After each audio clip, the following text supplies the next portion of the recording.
Hi guys, कैसे हैं आप लोग। होपफुली सब ठीक होंगे। तो आज की इस वीडियो में हम लोग बात करने वाले हैं, आपको याद होगा दीपू चंद्र दास का केस के बारे में। वही दीपू चंद्र दास जिसको बांग्लादेश में वहीं के लोकल मुस्लिमों के द्वारा उनके ऊपर पहले तो जो है वो फेक एलिगेशंस लगाया गया। बाद में सैकड़ों मुसलमानों की भीड़ के द्वारा दीपू को जो है वो फैक्ट्री से पकड़कर बाहर लाया जाता है।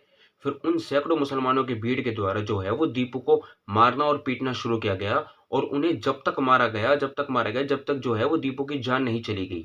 और इन सारी चीज़ों से जब उनका मन नहीं भरा तो उन्होंने दीपू को जो है वो उनके बालों से पकड़कर उन्हें घसीटते हुए चौक पर ले गए। और चौक पे ले जाने के बाद जो है वो दीपू को पेड़ से बांधकर दीपू में जो है वो आग लगा दिया और एक इंसान को जो है वो जिंदा जला दिया गया।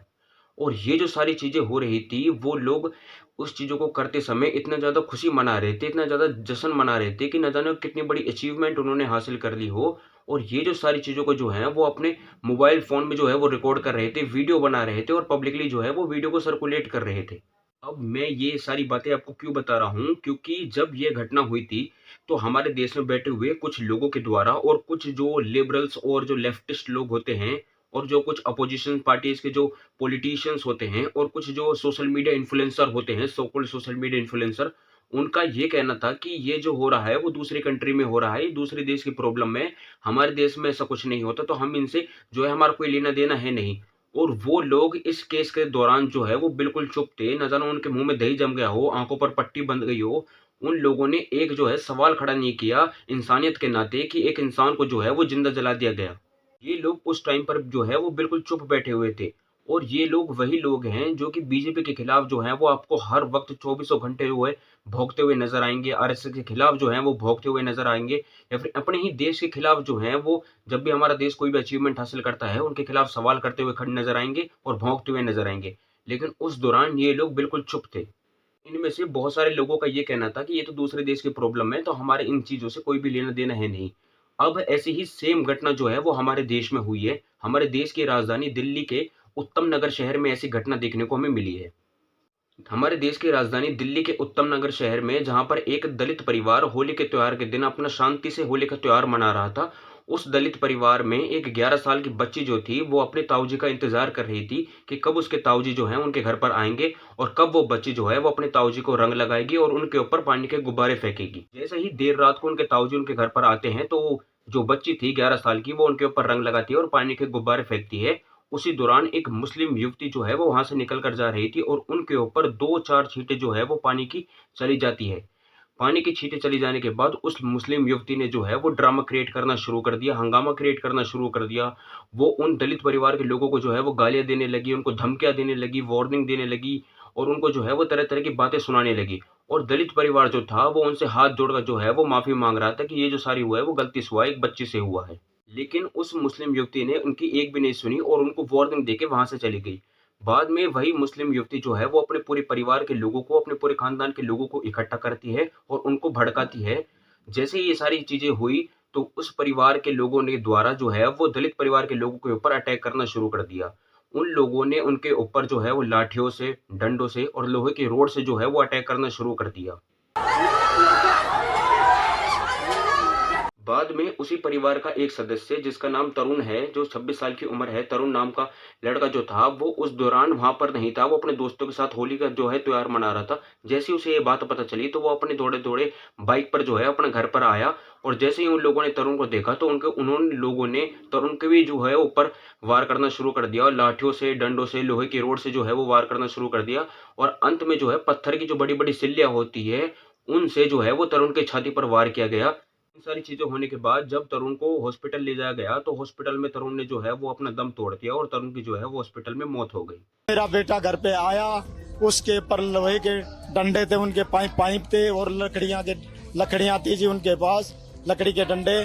तो उन लोगों ने मार मार के 15-20 लोगों ने उसे सर पे मारा और उसकी हत्या कर दी। बात करके खत्म नहीं करा, इन्होंने लड़ाई बढ़ाई, अपने लोगों को फोन करके बुलाए। और आश्चर्य की बात यह है कि एक फोन पर इनकी इतना झुंड आ जाता है, 40-50, और वो लोग समझाते भी नहीं है, केवल मारने के लिए आते हैं वो। और मारने के इरादे से आए थे, अकेला देख के उस लड़के को पहले इनके घर में घुसे, यहाँ पे इस वाले घर के अंदर घुसे, यहाँ घुसे, तोड़फोड़ की, माता जी को खूब बुरा मारा, उनका ग्लोव्स तक फाड़ दिया गया था। जैसे ही मुस्लिम युवती के परिवार वालों को ये बात पता चली कि जो है तरुण की मौत हो गई है, तो वो जितने भी जो मर्द लोग थे, जितने भी जो आदमी लोग थे, जो उस कांड के जो हिस्सेदारी थे, जो दोषी थे, वो सब जो हैं वो घर से फरार हो गए और अपने घरों में सिर्फ बच्चों को और औरतों को छोड़कर जो है वो फरार हो गए।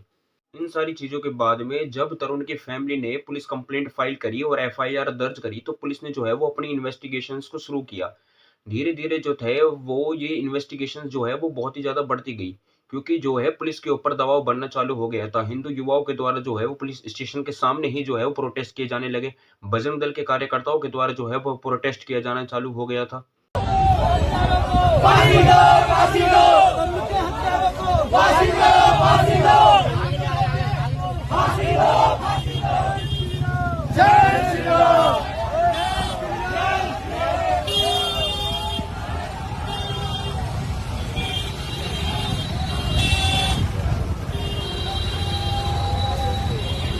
प्रोटेस्ट जो था वो भी धीरे-धीरे बढ़ने लगा और जो प्रोटेस्टर्स की जो भीड़ थी वो भी ज़्यादा-ज़्यादा जो है वो बढ़ने लगी, क्योंकि लोगों ने जो है वो इंसाफ की माँग करी और दोषी जो थे उनको जो है वो कड़ी से कड़ी सज़ा मिले और उनके जो घर थे उनको जो है वो बुलडोज़र चलाया जाए और योगी मॉड्यूल को जो है वो लागू किया जाए, ये माँग थी उन प्रोटेस्टर्स की। जैसे ही पुलिस की इन्वेस्टिगेशन शुरू हुई तो कुछ जो बातें हैं वो बाहर निकल कर आई जो कि आपको हैरान कर देगी। तो सबसे पहले पुलिस इन्वेस्टिगेशन में ये पता चला कि इन जो लोगों ने तरुण को जो है वो मारा, जो दोषी थे, उनका जो शुरू से ही प्लान था तरुण को मारने का, उनके अंदर जो थी वो खुंदस बैठी हुई थी तरुण को मारने को लेकर कि वो सही टाइम का और जो है इंतज़ार कर रहे थे कि कोई एक छोटी-सी गलती हो और कब वो जो है वो अपना बदला ले सके और अपने खुंदस को जो है वो निकाल सके।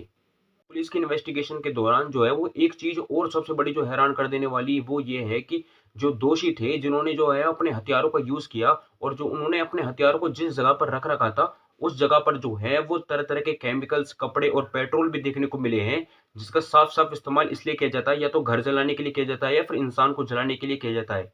और इन सारी चीज़ों से ये साफ-साफ अंदाज़ा लगाया जा सकता है कि इन लोगों का जो प्लान था, वो और कुछ था।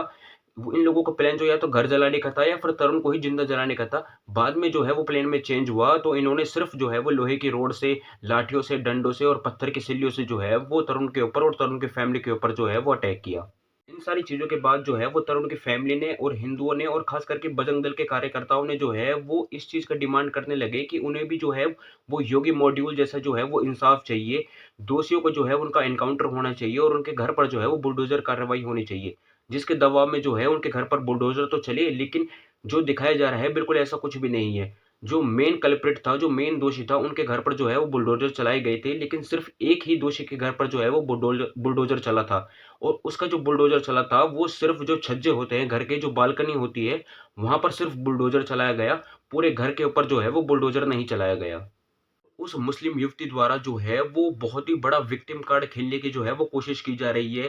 तरुण के ही ऊपर जो है वो फेक एलिगेशंस लगाने की कोशिश की जा रही है। उसको एक रेपिस्ट की तरह जो है वो दिखाने की कोशिश की जा रही है कि भाई वो ड्रिंक करता था, वो जो है वो नशे में था उस दिन, उसने जो है वो बैड टच किया, हमको हैरेस करने की कोशिश करता था। ये सारे जो है वो विक्टिम कार्ड खेलने की कोशिश की जा रही है। और उस मुस्लिम युवती द्वारा जो है वो एक वीडियो भी जो है पब्लिकली सर्कुलेट की, जहाँ पर उन्हें बताया जा रहा है कि उसके घरों को जो है वो तोड़ दिया जा रहा है। ये कहाँ का इंसाफ है, कहाँ संविधान में लिखा है। अब इन लोगों को जो है वो संविधान की चिंता होने लगी, लेकिन जब इन्होंने एक परिवार के जो है एक सदस्य को जिंदा मार दिया, एक माँ के बेटे को इन्होंने मार दिया, तब इन लोगों को जो है वो संविधान की चिंता नहीं हुई। लेकिन आज जब इन सारी चीज़ों के बावजूद इनके घर पर जो है वो बुलडोज़र चलाया जा रहा है, तो इन लोगों को जो है वो संविधान की चिंता होने लगी, संविधान के लिए रोना करने लगे। छेड़खानी हुई थी, बैड टच किए गए थे मेरी बुआ को, तभी बुआ ने इतना शोर किया था। और वो कोई बच्ची नहीं थी, वो 20 साल का प्रिंस था और बैड टच किए गए थे मेरी बुआ को, जहाँ मर्जी हाथ लगाया जा रहा था, इसीलिए घर वाले निकल के आए थे।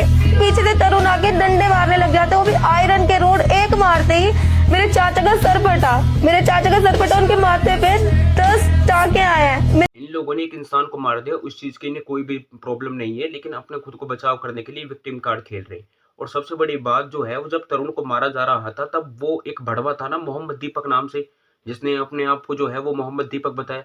अब वो भड़वा कहाँ पर है? जब वो बहुत ही बड़ा जो है वो सेकुलरिज्म का सीईओ बन रहा था, जब वो सामने निकल कर आ रहा था कि मैं मोहम्मद दीपक हूँ, मैं इनके साथ खड़ा हूँ। अब वो क्यों नहीं खड़ा तरुण के साथ में, तरुण की फैमिली के साथ में?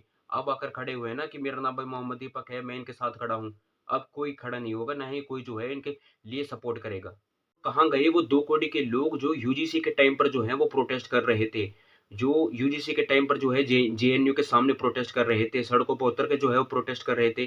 कहाँ गए वो 2 कौड़ी के हराम के लोग जिनको जो है वो ब्राह्मणवाद से आज़ादी चाहिए थी, हिंदुत्ववादियों से आज़ादी चाहिए थी, ठाकुरवाद से जो है आज़ादी चाहिए थी। कहाँ गए वो लोग? अब वो लोग खड़े होना जो है तरुण की फैमिली के साथ में, क्योंकि वो भी जो है एससी एसटी कैटेगरी से बिलॉन्ग करती है, वो भी दलित परिवार से ही है। तो अब वो खड़े होना अपने दलित परिवार के साथ में। कोई भी नहीं खड़ा है। जिन लोगों से उन्हें नफ़रत थी, जिन ब्राह्मणों से उन्हें नफ़रत थी, जिन ठाकुरों से नफ़रत थी, जिन हिंदुओं से उन्हें नफ़रत थी, वही लोग जो हैं आज तरुण के लिए खड़े हैं, तरुण के लिए प्रोटेस्ट कर रहे हैं, तरुण के इंसाफ के लिए माँग कर रहे हैं। एक और सबसे बड़ा इंसान है जो हर वक़्त रोता रहता है दलितों के लिए कि दलितों के साथ जो है इस देश में गलत हो रहा है, दलितों के साथ जो है इस देश में अत्याचार हो रहा है। हाँ, मैं बात कर रहा हूँ चंद्रशेखर रावण की, वही 2 कौड़ी का इंसान जो सिर्फ़ नफ़रत फैलाने की कोशिश कर रहा है। हिंदुओं के बीच में और इन दलितों के बीच में नफ़रत फैलाने की कोशिश कर रहा है। दलितों का जो है वो माइंड वॉश कर रहा है, ब्रेन वॉश कर रहा है और उनके मन में जो है वो ऐसी इमेज क्रिएट करने की कोशिश कर रहा है हिंदुओं को लेकर कि हिंदू जो हैं वो इनके लिए खतरा है, हिंदुओं ने इनके ऊपर अत्याचार किया है और हिंदू जो है वो इनके लिए जो है वो खतरनाक है। वही 2 कौड़ी का चंद्रशेखर रावण जो इज़राइल को और यूएस को जो है धमकी दे रहा था, उनको आग दिखाने की कोशिश कर रहा था। आज वो तरुण की फैमिली के साथ में नहीं खड़ा है। भाई तरुण की फैमिली भी तो दलित परिवार से जो है वो बिलॉन्ग करती है, एससी एसटी कैटेगरी से बिलॉन्ग करती है। अब कहाँ गया है भाई? अब आपको दलित खतरे खतरे में नज़र नहीं आ रहे हैं? अब ये लोग कुछ नहीं बोलेंगे, ना ही इन्हें कुछ ट्वीट करेंगे। और ये लोग जितनी नफ़रत फैलाने की कोशिश करते हैं ना हिंदुओं को लेकर, ब्राह्मणों को लेकर, राजपूतों को लेकर जो है, ठाकुरों को लेकर, आज वही लोग जो हैं वो तरुण की फैमिली के साथ खड़े हैं और तरुण के इंसाफ के लिए जो है वो माँग कर रहे हैं, दोषियों को सज़ा के लिए माँग कर रहे हैं।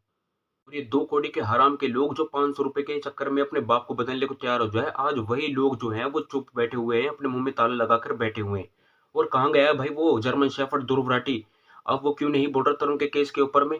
वैसे तो बहुत ज़्यादा ज्ञान देता है कि वो इतना ज़्यादा एजुकेटेड है, इतना ज़्यादा नॉलेजेबल इंसान है। अब वो बोले ना भाई, अब तरुण के जो हुआ है इन सब चीज़ों के बारे में बोले। जब भी विक्टिम जो है वो हिंदू होता है, इन लोगों के मुँह में दही जम जाता है, आँखों पर पट्टी बन जाती है, कानों में जो है वो रुई घुस जाती है। कहाँ गया भाई पप्पू गांधी, राहुल गांधी, भाई कहाँ गए आप लोग? मोहम्मद दीपक के टाइम पे तो आप लोग उनसे मिलने चले गए थे, उनके जिम की मेंबरशिप ले ली थी। अब आप कहाँ हैं? अब आप खड़े हो ना तरुण की फैमिली के साथ में और तरुण के लिए इंसाफ के लिए मांग करो। अब आप बीजेपी के खिलाफ एक्शन करो ना कि भाई ये तरुण के जो है वो इंसाफ दे, जल्द से जल्द दोषियों को जो है वो सजा दे।